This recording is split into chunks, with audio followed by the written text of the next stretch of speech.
बहुत पुरानी बात है। किसी गांव में एक जमींदार रहता था। वह बहुत कंजूस था।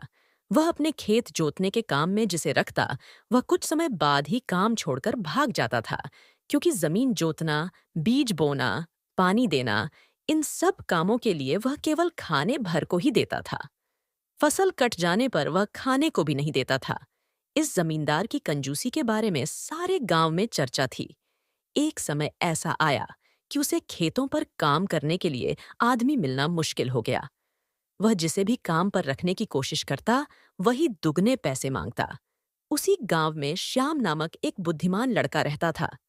उसने जब उस कंजूस जमींदार के बारे में सुना, तो उसने उसे सबक सिखाने की सोची। वह एक आदमी को साथ लेकर जमींदार के पास पहुंचा। जमींदार ने उन्हें बैठने को कहा और उनसे आने का कारण पूछा। श्याम ने बताया कि वह उसके खेतों पर काम करना चाहता है। इस पर जमींदार बोला, तुम्हें पूरे साल काम करना पड़ेगा। बीच में भागोगे तो नहीं, तो तुम क्या दोगे? ये बताओ, तभी मैं बताऊंगा कि मैं भागूंगा या नहीं। श्याम ने जवाब दिया। जमींदार बोला, यह बात तो मैं तुम्हारा काम देखकर ही तय करूंगा। अगर अच्छा काम करोगे तो साल में 12 किलोग्राम चावल दूंगा। अगर नहीं तो 9-10 किलोग्राम ही दूंगा। कपड़े लत्ते भी मिलेंगे। उसकी बात सुनकर श्याम बोला, अब आप मेरी भी शर्त सुन लें। मुझे मालूम है कि आप मजदूरों को कम खाना तथा कम मजदूरी देते हैं। इससे वे काम छोड़कर भाग जाते हैं। आप साल में मुझे एक बीज धान का देना, जिसे नीची जमीन में मैं खुद लगाऊंगा। एक बीज गेहूं का देना, जिसे मैं ऊंची जमीन में लगाऊंगा। पहनने को कपड़े देना। प्रतिदिन एक पत्तल चावल खाने को देना। एक पत्तल से अधिक नहीं मांगूंगा। इसके बाद अगर मैं दम भर काम न करूं, तो मेरा हाथ काट लेना, और अगर तुम शर्त के विरुद्ध काम करोगे, तो मैं तुम्हारा हाथ काटूंगा। बोलो, मंजूर है? तुम केले के पत्ते में चावल खाओगे? समझ क्या रखा है? पर मालिक, शर्त तो यही थी ना? श्याम मुस्कुराकर बोला, हाँ, यही थी। जमींदार ने झुंझलाकर उत्तर दिया। विवश होकर उसे केले के पत्ते में ही चावल देने पड़े। अब तो वह रोज ही केले के पत्ते में चावल खाता।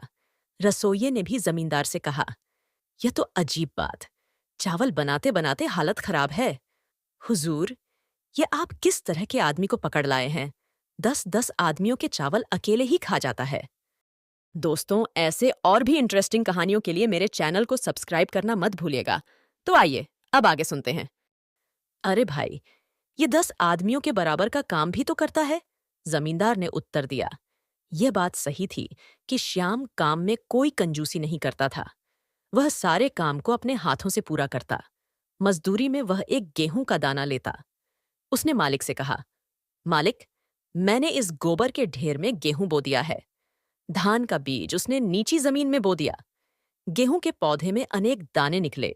उसी प्रकार धान के पौधे में भी अनेक दाने निकले। श्याम ने उन सभी को बीज के रूप में रख छोड़ा। दूसरे साल भी धान व गेहूं के खूब पौधे हुए। इसके अलावा उसे मजदूरी के रूप में एक एक बीज अलग से मिला।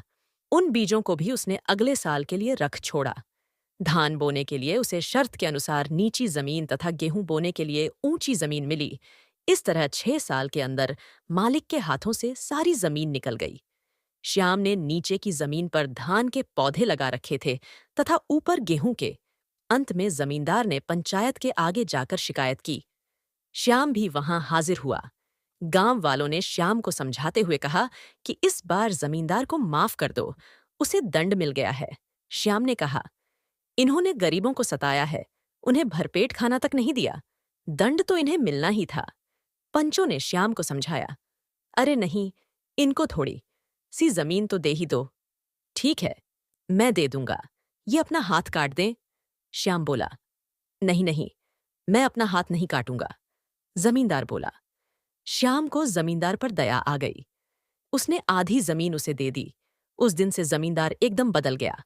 अब वह सभी मजदूरों के साथ अच्छा व्यवहार करता तथा उन्हें भरपेट खाना और उचित मजदूरी देता।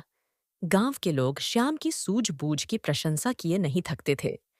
दोस्तों, और भी बेहतरीन कहानीकारों की इंटरेस्टिंग कहानियों के लिए प्लेलिस्ट पर क्लिक करना और साथ ही लाइक सब्सक्राइब करना मत भूलिए। सुनने के लिए धन्यवाद।